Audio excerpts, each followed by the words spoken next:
This is the most interesting time in my lifetime to be an agricultural economist. Why? Because agriculture now and into the conceivable future has to play two big roles. One is that agriculture is the activity that many of the poor and hungry in the world earn their livelihoods from, either as farmers or people working in fields or very close to them in the food supply chains.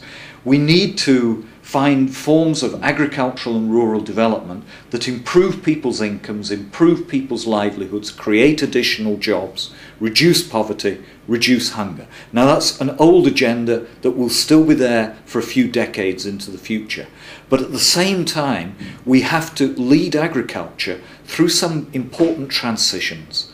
And the two most important of those transitions are economizing on water use, because agriculture is the world's largest use of water by humanity, and we need to make a significant contribution to mitigating emissions from the agriculture sector, a sector in which we can cut emissions to zero net emissions for a period into the future, because not only can we cut emissions in agriculture, but we can lock in carbon into the soil, lock in carbon into plants.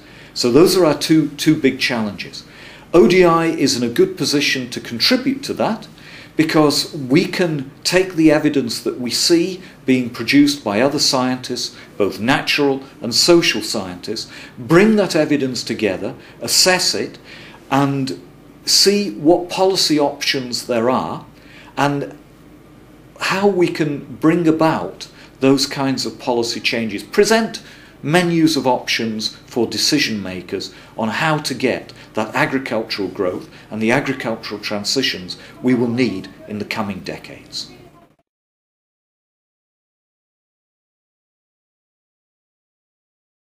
A world in 50 years' time, I will tell you as an agricultural economist with pride, will be a world in which agriculture is a very small activity on the face of the earth.